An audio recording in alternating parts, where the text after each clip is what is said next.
pessoal, sejam bem-vindos ao Microscopicamente Falando. Meu nome é Camila, nós somos estudantes de Biomedicina e este é o nosso PatoCast, onde nós vamos falar um pouco sobre a patologia. Hoje o assunto é algo que todo mundo já viveu na pele, literalmente. Nós vamos entender como o corpo repara um tecido que foi lesionado e qual a diferença entre regeneração e cicatrização. E é claro que eu não estou sozinha nessa, estou aqui com as minhas amigas. Meu nome é Carol. Carolina. Gabriele.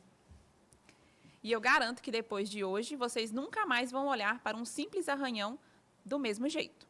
O corpo, ele trabalha muito mais do que parece quando você se corta. E no final do episódio, nós vamos mostrar um vídeo que revela todo o processo por dentro do corte. Então, chega mais, porque hoje nós vamos enxergar o reparo tecidual, microscopicamente falando. Vamos começar pelo começo. Quando o tecido sofre uma lesão, ele só consegue reparar depois que a inflamação acontece. Muita gente acha que a inflamação é algo ruim, mas na verdade é um processo essencial. A inflamação é o primeiro passo. Ela limpa, sinaliza e prepara o ambiente para a regeneração ou cicatrização. Essa limpeza é indispensável para que o tecido possa ser reconstruído. Ou seja, é tipo quando a gente faz uma faxina. Primeiro a gente tira o lixo todo para depois começar a limpar. Para depois começar a organizar de verdade. E o corpo funciona da mesma forma. Se a gente não limpar, a bagunça ela volta toda de novo. Então, quando o tecido ele sofre lesão, ele precisa restaurar sua função e sua arquitetura. Esse processo de restauração da função e da arquitetura é chamado de reparo tecidual, que pode acontecer de duas maneiras. Através da regeneração, que é quando o tecido ele volta a ser exatamente como ele era antes, ou através do processo de cicatrização, que é quando o corpo vai reconstruir a área utilizando o tecido conjuntivo. O tipo de reparo ele vai depender da gravidade da lesão e da proliferação das células. Esses dois fatores vão dividir elas em três grupos: as lábeis, as estáveis e as permanentes, sendo que elas se classificam, se diferem pela capacidade de renovação. As lábeis se renovam com a maior facilidade, como os epitélios, a pele, as mucosas. As estáveis, elas têm uma capacidade intermediária de se renovar, elas se regeneram quando necessário. Um exemplo é as células do fígado e do músculo liso. E as permanentes são aquelas que praticamente não se regeneram, como, por exemplo, os neurônios e o músculo estriado cardíaco. Sim, no caso, se for um corte leve, a pele sempre dá aquele jeitinho de emendar. Agora, se for um estrago maior, ele sempre entra em modo de remendo profissional. A regeneração acontece quando as células sobreviventes conseguem se dividir e repor o tecido sem alterar a estrutura original. Por exemplo, as células do fígado, hepatócitos, que inclusive podem regenerar até 90% da massa após a ressecção. O fígado, ele é um funcionário do mês. Ele regenera lindamente. Isso. Já a cicatrização é quando o dano é tão grande ou o tecido é tão pouco proliferativo que o corpo usa o tecido conjuntivo para fechar, o famoso colágeno. Ou seja, a regeneração é tipo perfeito, ninguém viu que estragou. Já a cicatrização é tipo um arrumei, mas não repara o jeito, como se fosse uma gambiarra, né? A cicatriz é literalmente o remendo prêmio. Não fica igual, mas cumpre a função e salva a pele. Literalmente. Quando a lesão ela é muito grande, profunda, o tecido ele não consegue mais se dividir, aí não tem regeneração, é só cicatrização.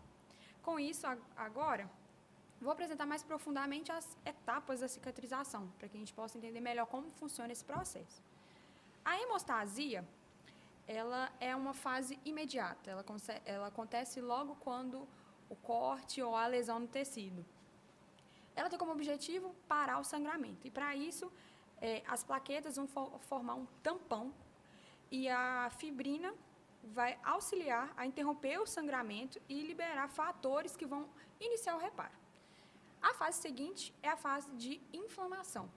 Nessa fase, neutrófilos, depois os macrófagos, são células que vão remover micro-organismos do tecido destruído.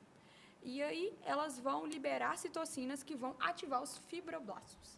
Os fibroblastos, eles vão ser os responsáveis pela fase de proliferação, que é onde tudo acontece.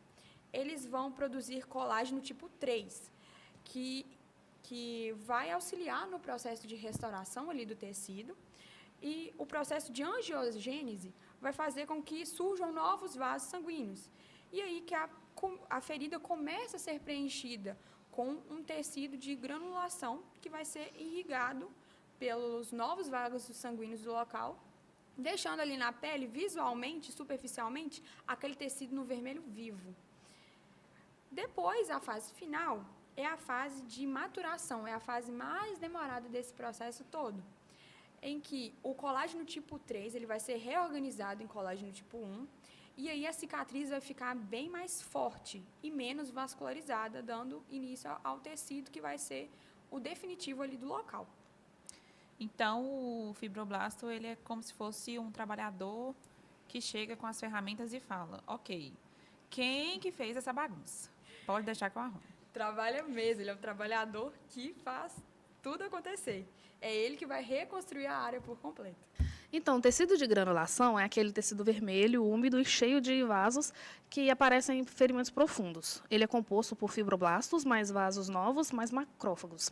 Ele é fundamental porque preenche o espaço perdido e sustenta o colágeno novo. Com o tempo, esse tecido vai sendo substituído por uma cicatriz mais firme. Fibroblasto é tipo o nerd do grupo, né? Aquele que trabalha mais que todo mundo no final do semestre da faculdade. Coitado. E é claro, o reparo ele também pode dar errado.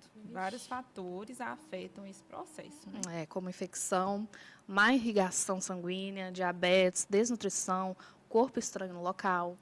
O uso prolongado de glicocorticoides, a deficiência da vitamina C, grandes perdas teciduais. Ou seja, se a pessoa fuma, se a pessoa não se alimenta direito, fica cutucando a ferida, tirando a casquinha do machucado, e ainda não faz o curativo direito, aí, meu bem, o corpo não faz milagre, não. Quando a cicatrização dá errado, podem surgir alguns problemas, como a deiscência, que é quando a ferida ela não fecha totalmente, a incisão ela abre de novo. Uma cicatriz hipertrófica, que é quando o tecido cresce, mas só ali no limite da ferida. Ou, pelo contrário, pode acontecer também o surgimento de um queloide, que vai depender de uma disposição genética, que é quando a cicatriz vai crescer além do que é necessário. Pode também surgir úlceras de preensão, venosas ou diabéticas, que é quando há a isquemia ou a má oxigenação prolongada do tecido. E todos esses problemas que eu falei, eles geralmente envolvem a inflamação persistente ou um reparo mal regularizado. E muitos desses problemas, às vezes, eles acontecem por falta de suprimento sanguíneo e inflamação persistente ou a tensão excessiva. E agora que nós entendemos tudo sobre reparo tecidual, nós vamos para a parte visual. Vamos passar um vídeo mostrando o processo inteiro. A hemostasia, a inflamação, os fibroblastos, tecido de granulação e a cicatrização final. Vamos ver literalmente como que o reparo acontece dentro do corte. Isso, é tipo um tour guiado pela pele. Fascinante processo de cicatrização e regeneração tecidual. Começamos com uma visão geral do reparo tecidual, mostrando o que acontece microscopicamente após uma lesão na pele. A hemostase imediata ocorre com a formação de tampões plaquetários e redes de fibrina para parar o sangramento. A fase inflamatória, entre 6 e 48 horas, envolve neutrófilos, macrófagos e sinalização de citocinas. Regeneração restaura o tecido original, enquanto a cicatrização forma tecido fibroso. Fibroblastos produzem colágeno, vasos novos se formam, o corpo constrói uma nova estrutura. O tecido de granulação preenche a ferida, preparando o terreno para a maturação. O colágeno se reorganiza e a cicatriz se fortalece ao longo de semanas ou meses. E esse foi o nosso episódio de hoje sobre reparo tecidual e cicatrização. Espero que você tenha entendido que a cicatrização ela não é só fechar a pele. É um processo lindo, organizado e cheio de células trabalhando. Se você gostou, curte, compartilha e continue microscopicamente falando com a gente. E não se esqueça, Cuide da sua pele. ela trabalha muito por você.